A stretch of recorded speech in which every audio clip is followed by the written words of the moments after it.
Hi, we're Delta Nu Chapter 105 from the Isenberg School of Management, and today we'll be presenting our best practices on engagement.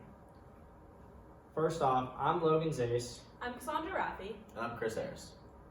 So what exactly is engagement to us? Engagement is really about bringing our members closer together with the campus and community. So how do we engage with the campus and community? We did this specifically through the Inclusive Leadership Summit this past year. The Inclusive Leadership Summit was run by the Isenberg School of Management and EY. This was a 2-day program that brought together not just BAT members, but non-accounting majors, students who have no business background, faculty, and business professionals. The main purpose of this event was really to show these different groups how they could be leaders and further their leadership abilities through inclusivity and diversity in the workforce and their personal lives. This event had 10 sponsors that donated over $85,000. A very generous donation of $30,000 was made by EY, and it was further made successful through 60 members donating their time to the event and over 250 hours going into planning for the event.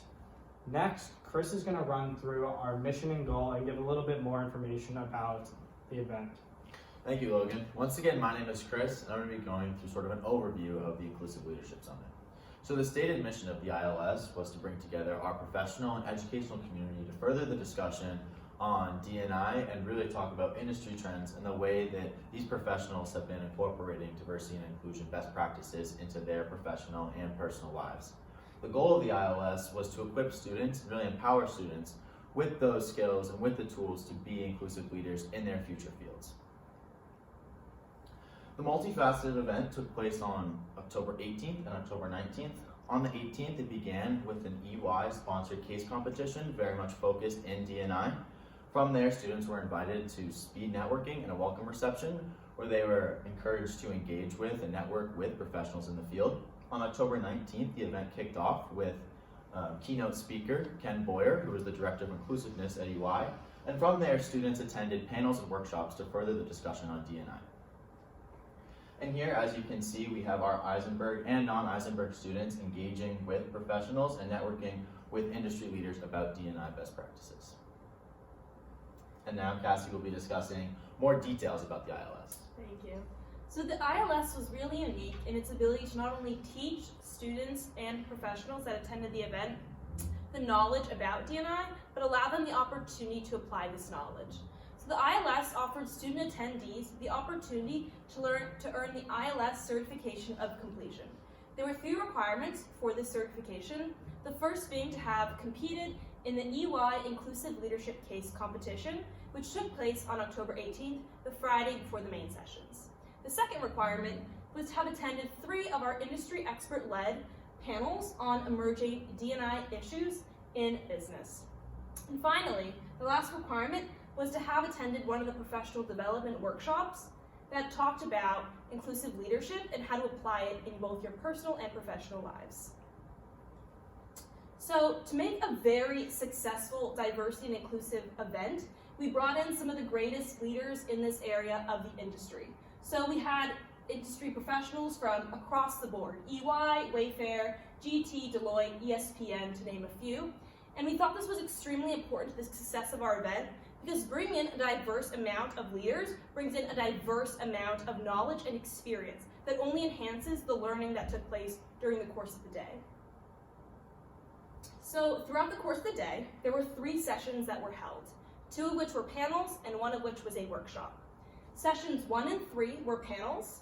An example of one of the panels that we held during the day was Leading from Where You Are, led by Jeffrey Sellette, who works at the FBI. So he spoke about how having a more diverse workplace not only allows companies to be more profitable, equitable, and more innovative, but it allows them to create a safe environment for their workers. This is juxtaposed by companies who do not have diverse environments because they are at an inherent disadvantage, both financially and in the overall market. So secondly, we can talk about some of the workshops that we had throughout the day, one of which was called Outsmarting Human Minds, led by PwC. So the purpose of this workshop was to educate participants on the science behind implicit bias, and by understanding this science, how better to combat implicit bias, not only in one's professional lives, but also in our personal lives. So here are a few photos from the day. On the left, we can see the winners of the EY-sponsored case competition, and on the right, there are some photos from the workshops and panels that were held throughout the day in our business school. So how does this tie back to engagement? In our chapter, we brought in Isenberg and EY to host this grand event, not only extending out to our greater campus, but to our professional community.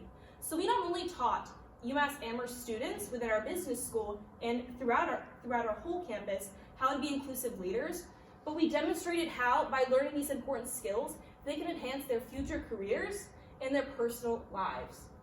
So this was done so by bringing in professional partners, industry leaders, UMass faculty, and the greater community to really enhance our learning throughout the day. Some might ask, could an event of this scale be replicated at other chapters or other business schools? And the answer is yes. So scale is not of what's important here, but it is about the learning and the important values that were taken away throughout the day. D&I is really the future of the workplace, so we're very proud to have educated not only our chapter members, but our greater campus on how to become better and more inclusive leaders. So we are so sad we were unable to make it to Pittsburgh today, but we thank you so much for listening to our best practices submission.